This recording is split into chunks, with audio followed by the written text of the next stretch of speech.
오늘은 우리나라가 일본의 식민지에서 벗어난 것을 기념하는 광복절입니다. 마침 주일과 한날 이어서 더 의미가 있는 것 같습니다. 1895년 강화도 사건을 계기로 일본의 간섭을 받아야만 했던 우리나라는 청일전쟁과 러일전쟁에서 연승을 거둔 일본에 의해 1910년 8월 29일 한일 합병이라는 수치를 당해야만 했습니다. 그로부터 36년간은 우리 민족에게 있어서는 정말 잊으려야 잊을 수 없는 그런 가슴 아픈 세월이 되고 말았습니다.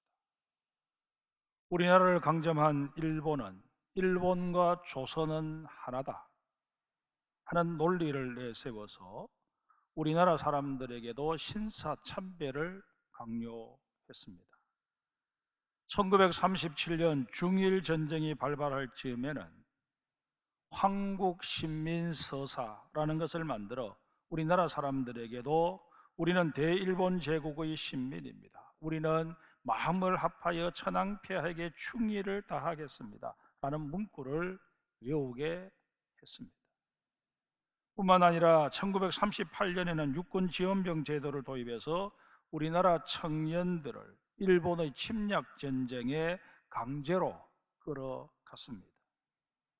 같은 해 3월에는 우리나라 말을 쓰지 못하게 했고 39년 7월에는 국민징용령을 내려서 수많은 사람들을 데려다 군수물자 공장에서 강제 노역을 시켰습니다.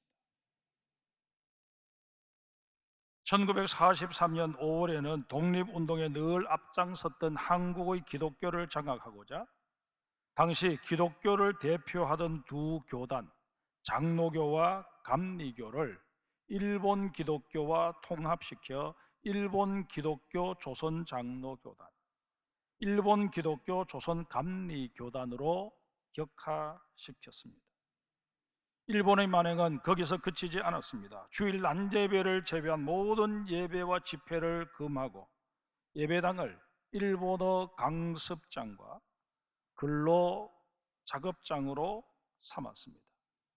성결교단에 대해서는 아예 강제 해산을 시키기도 했습니다. 천주교 신부와 신학생들을 군인 또는 노무자로 징용하고 평양과 대전 등 각지의 성당을 군대용 건물로 접수해 버렸습니다.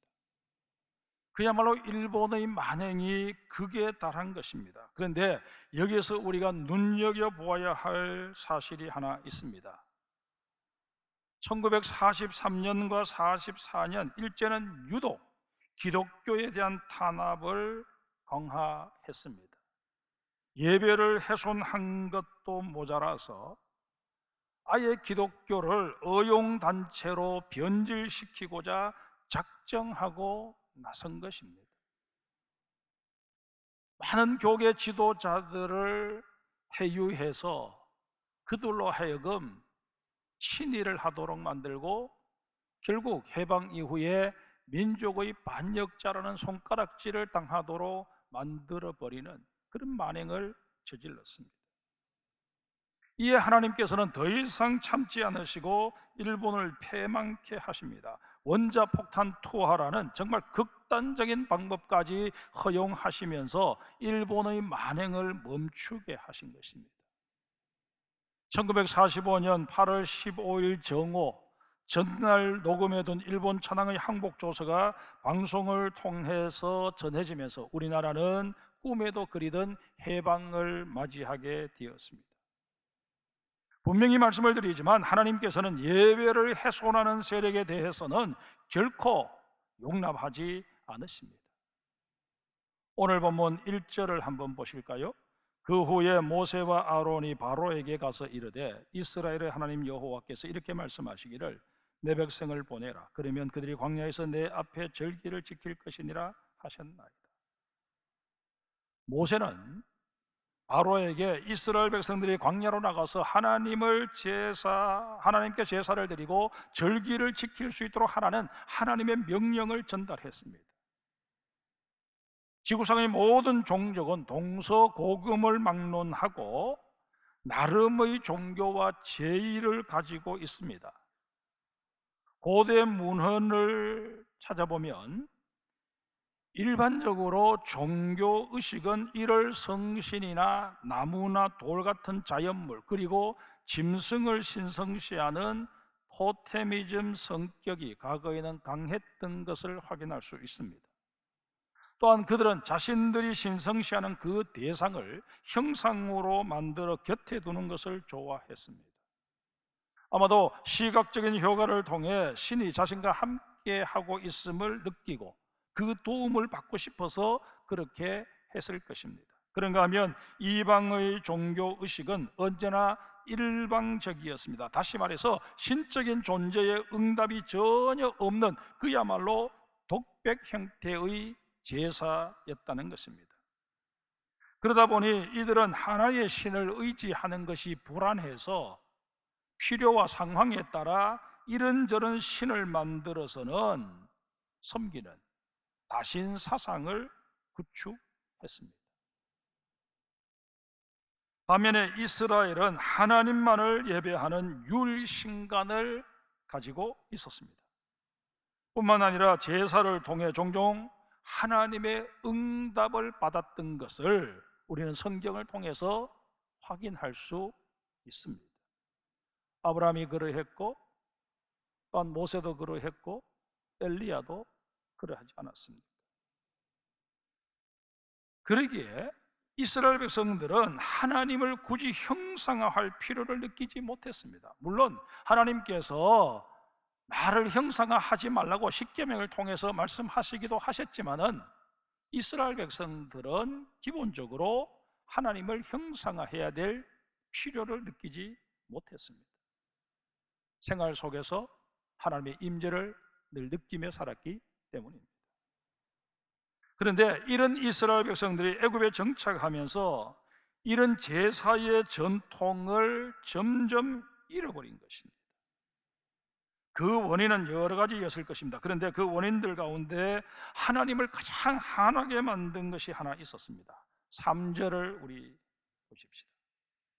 그들이 이르되 히브리인의 하나님이 우리에게 나타나셨은즉 우리가 광야로 사흘길쯤 가서 우리 하나님 여호와께 제사를 드리려 하오니 가도록 허락하소서. 여호와께서 전염병이나 칼로 우리를 치실까 두려워하나이다. 이 3절의 내용에서 우리는 이스라엘 백성들이 왜 그동안 하나님께 제사 드리는 일을 소홀히 하게 되었는지 그 답을 추론해낼 수 있습니다. 앞서 말씀드린 대로 애굽 사람들은 토테미즘에 근거한 범신론 내지는 다신 사상을 가지고 있었습니다. 그러다 보니 애굽인들은 종교적인 이유로 짐승을 잡아서 바치는 것을 터부시했습니다. 애굽의 고대 문헌에 의하면 동물을 고의로 죽일 경우 사형에 처한다는 법조문이 발견되어집니다. 애굽의 문화나 정서가 이렇다 보니 이스라엘 백성들은 짐승을 잡아 하나님께 제사 드리는 것을 부담스럽게 느끼기 시작한 것입니다. 그래서 1년에 여러 차례 드리던 제사를 한두 번으로 줄이고 그나마도 세월이 흐르면서 생략해버리고 만 것입니다. 지금 모세와 아론이 이스라엘 백성들을 데리고 사흘길이나 걸어가서 제사를 드리겠다라고 하는 것도 가급적 멀리 나가서 제사를 드림으로 애굽 사람들의 심기를 건드리지 않겠다는 그런 뉘앙스를 담고 있습니다. 이런 사실은 출애굽기 8장 26절을 통해 보다 명확하게 알 수 있습니다. 8장 26절을 제가 읽어드리겠습니다.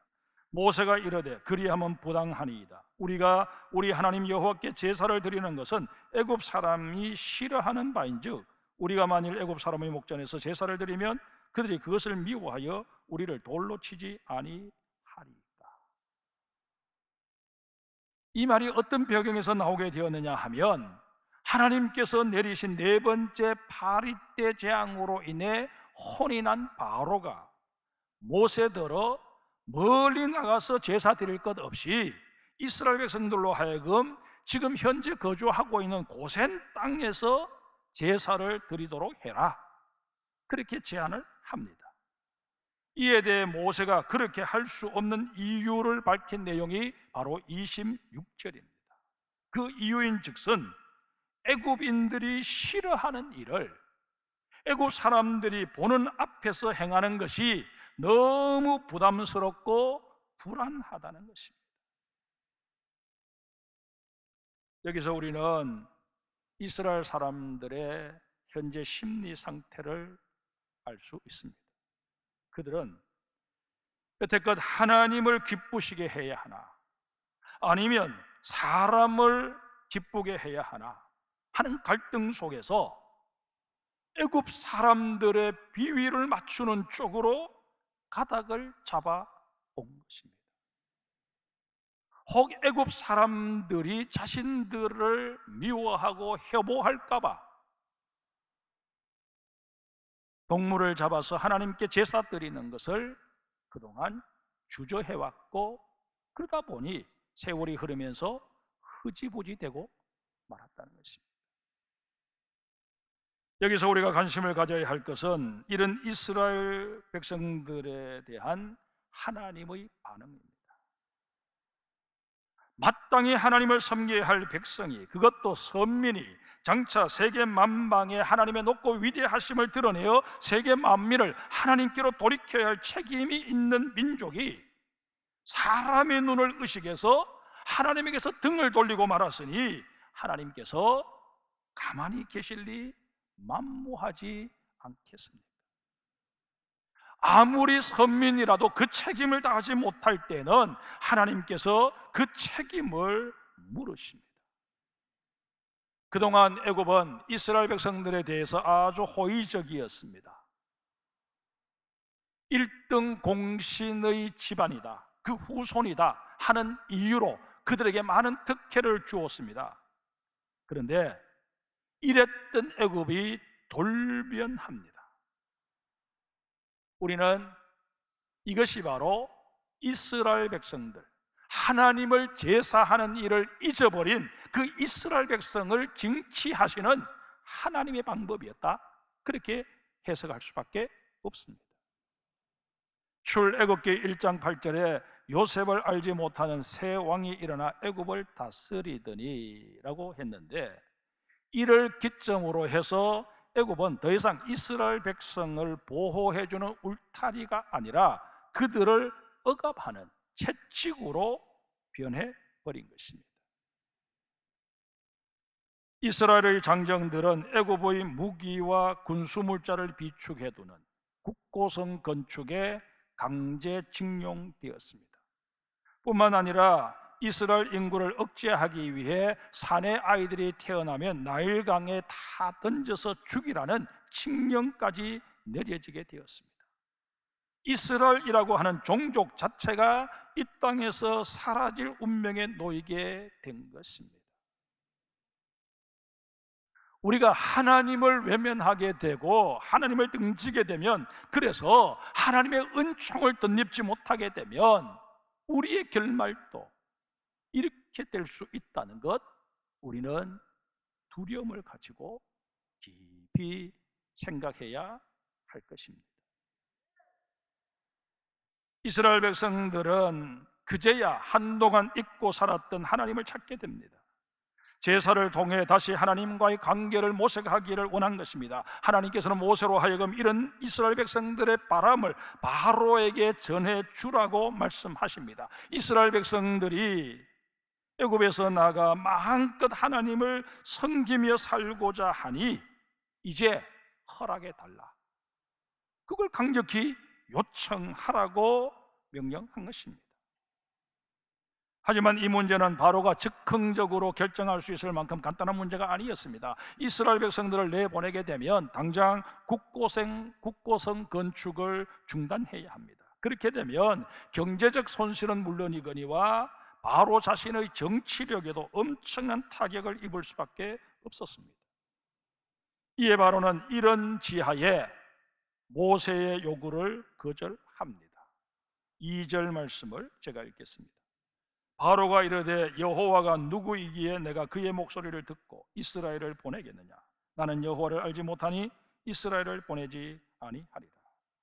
이 바로의 말은 이스라엘의 신 여호와는 자기 민족이 노예가 되어도 막아주지 못했던 무기력한 신이라고 폄훼하는 신성 모독적인 발언이었습니다. 이에 하나님께서는 친히 채찍을 들어 바로와 그 애굽 백성들을 치십니다. 바로가 얕잡아 보았던 하나님이 실제 어떤 분이신지를 똑똑히 그에게 보여주신 것입니다. 그게 바로 출애굽기에 기록되어 있는 10가지 재앙입니다. 이제 우리의 상황을 한번 보십시다. 하나님을 알지 못했던 바로처럼 세상 정부는 기독교의 입장을 전혀 고려하지 않고 이런저런 결정을 내릴 수 있습니다. 그러나 성도인 나는, 하나님의 사람인 나는 생각이 달라야 하지 않겠습니까? 과거 이스라엘 백성들이 애굽에 동화되어 살면서 애굽 사람들의 비위를 맞추고자 하나님을 향한 제사를 소홀히 했던 것처럼 나 역시 내 주변의 사람들의 눈치를 보느라 그들을 불편하게 해서는 안 되겠다 하는 그런 논리를 내세워서 예배 드리는 것 자체를 꺼리고 부담스러워하고 있지는 않느냐 하는 것입니다.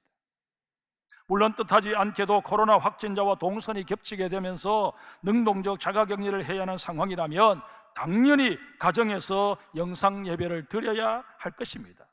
우리 교회 주보에도 끊임없이 그런 어떤 가능성이 있는 분들은 가정에서 영상 예배로 참여해 달라고 그렇게 권면하고 있지 않습니까? 하지만 그렇지 않고 나 스스로 주변 사람들의 시선이 부담스러워서 또 많은 사람들이 모여 있는 곳에 가면 코로나에 오염될지도 모른다는, 노출될지도 모른다는 막연한 불안감 때문에 예배 참여하는 것 자체를 기피하고 있다면 그것은 다른 문제입니다. 이런 경우 정말 내가 하나님을 기쁘시게 하는 하나님의 사람인지 자신을 향해 진지하게 질문해 보아야 할 것입니다. 사랑하는 성도 여러분, 우리의 건강을 해치고 생명을 위협하는 것이 진정 코로나 바이러스 뿐일까요? 이 코로나 바이러스만 조심하면 우리가 천년만년 안전하게 살아갈 수 있는 것일까요? 아니지 않습니까? 경찰청이 밝힌 바에 따르면 2019년도 우리나라 교통사고 건수가 22만 9,600건이라고 합니다. 그리고 그로 인한 사망자가 3,349명입니다. 부상자도 34만 1,712명이나 되었습니다. 그런데 작년 2월에 시작해서 오늘에 이르기까지 1년 반 넘게 이어지고 있는 코로나의 경우 8월 14일 0시를 기준할 때 확진자 수가 22만 2,111명이고 그중 사망자는 2,148명입니다. 드러난 수치만 가지고 단순 비교를 하면 분명 교통사고 사망률이 높습니다. 코로나로 죽을 가능성보다 교통사고 나서 죽을 가능성이 높다는 것입니다. 이름에도 불구하고 우리는 하루에도 몇 번씩 이런저런 교통수단을 전혀 부담감 없이 이용합니다. 서울에서는 출퇴근 시간이면 붐비는 지하철을 많은 사람들이 여전히 이용하고 있습니다. 훨씬 더 사망률이 높은 교통사고에 대해서는 무덤덤하면서 코로나 바이러스에는 감염될까 봐 노심초사하고 있는 게 우리들의 모습입니다. 모순도 이런 모순이 없습니다. 물론 코로나 바이러스는 전염성이 있기에 혹 내가 노출되어 다른 사람들에게 피해를 끼칠 수 있으니 조심하자는 데는 그 누구도 이의를 제기하지 못할 것입니다. 하지만 그것이 이유가 되어서 예배 참여 자체를 등한시하거나 중단해버린다는 것은 결코 바람직한 모습이 아닙니다. 정말 우리가 이 코로나의 사태를 심각한 위기의 상황으로 받아들인다면 우리는 전능하신 하나님, 이 땅의 역사를 주관하시며 나의 생사화복을 주관하시는 그 하나님 앞에 모여 기도하며 도우심을 구해야 하는 것 아니겠습니까? 이게 성경적인 상식이요, 우리 믿음의 상식입니다. 여러분과 저는 세상의 상식을 따라 살고자 하는 사람이 아니요, 성경의 상식과 믿음의 상식을 따라 살고자 이미 결단하고 그리스도인으로 세례받은 자들 아닙니까? 그러할진대 우리는 마땅히 성경의 지식에 따라 살아가며 그 속에서 세상 사람들에게 거룩한 영향력을 행사할 수 있는 하나님의 사람들이 되어야 할 것입니다. 본문 3절 뒷부분을 우리 다시 한번 보십시다. 여호와께서 전염병이나 칼로 우리를 치실까 두려워하나이다. 모세는 만약 이스라엘 백성들이 하나님께서 명하신 제사를 계속 드리지 않게 될 경우 그에 상하는 벌을 내리실지도 모른다고 경고합니다. 우리는 이 모세의 말에 귀를 기울여야 합니다. 코로나 확진자들 가운데 원해서 그렇게 된 사람 누가 있겠습니까? 이 말은 내가 노력하고 애쓴다고 해서 코로나에 완벽하게 대처할 수 있는 게 아니라는 것입니다. 다시 말해서 우리가 지금까지 코로나로부터 안전할 수 있었던 것은 내가 확진자들보다 훨씬 더 방역 수칙을 잘 지켰기 때문이 아니라는 것입니다. 결국 곰곰 생각해보면 내가 그동안 안전할 수 있었던 것 전적으로 하나님의 은혜임을 인정해야만 할 것입니다. 그러기에 우리를 지키신 하나님 앞에 우리가 적어도 주일 이렇게 하루라도 나와서 예배하는 일, 이것마저 포기해버린다면 과연 하나님께서 베푸신 은혜에 우리가 무엇으로 감사할 수 있으며 무엇으로 보답할 수 있겠습니까? 이스라엘을 해방시키신 하나님의 뜻은 그들의 제사를 받기 위함이었다고 성경은 분명히 증언하고 있습니다. 더 구체적으로 말씀을 드리면 하나님께서는 이스라엘의 하나님이 되시고 이스라엘은 하나님의 백성이 되게 하시고자 그들에게 출애굽이라는 대역사를 경험하게 하셨다는 것입니다. 일제 치하에서 성도들이 예배조차 마음대로 드릴 수 없는 상황으로 내몰려갈 때 하나님께서는 원자폭탄 투하라는 극단적인 방법을 동원하시면서까지 우리 민족에게 해방을 허락해 주셨습니다. 그 이유가 무엇일까요? 하나님을 예배하는 민족으로 삼으시기 위함이셨습니다. 그 증거가 무엇일까요? 여러분, 해방 이후에 우리나라는 6.25라는 또 엄청난 비극을 겪었습니다. 그런 혼란 속에서도 세계 선교 역사상 전무후무한 대한민국의 교회 부흥의 역사가 그것을 증명하고 있습니다. 세계 여러 교회들 가운데 굴지의 교회가 한국에 수도 없이 많이 있지 않습니까? 한국의 이 교회의 부흥을 세계 모든 기독교인들이 보며 놀라고 있습니다. 우리가 잘나서 우리가 영적으로 열심히 특심해서 이런 결과를 가져왔다고 생각하십니까? 아닙니다. 이 민족을 그 억압 속에서 구해주신 여호와 하나님께서 내가 너희를 구한 이유는 너희를 통해서 내가 영광받기 위함이다, 주님 분명히 말씀하고 계시는 것입니다.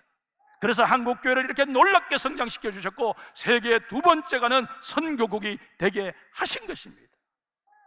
이 사실을 우리는 망각해서는 아니 됩니다.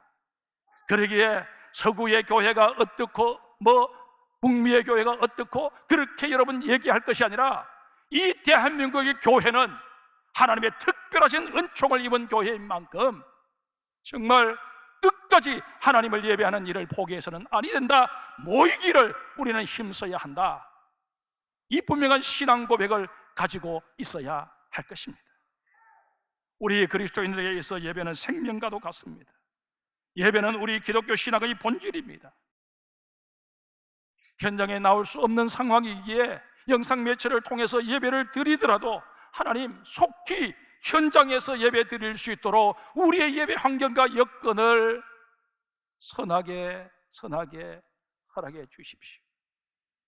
그렇게 우리가 애타는 심정을 가지고 기도하는 마음으로 영상 예배라도 드려야 하는 것 아니겠습니까? 그런 마음들이 어우러질 때 여호와 하나님께서 우리를 긍휼히 여기셔서 이 코로나의 모든 상황들도 종식시켜 주실 것이고, 우리의 예배 때마다 임재하셔서 우리를 통해 영광 받으시고 우리의 마음들을 위로하여 주시고 우리의 허물어진 경제도 다시금 회복해 주시는 그런 놀라운 은혜를 베풀어 주실 줄 믿습니다. 우리에게 해방을 허락하신 하나님께서는 오늘도 예배에 목숨을 거는 한국교회 성도들을 찾고 계십니다. 하나님이 찾으시는 그 한 사람이 바로 나이기를 소망하며 우리는 더욱더 하나님의 은총 덧내기를 소망하는 예배자가 되어야 할 것입니다.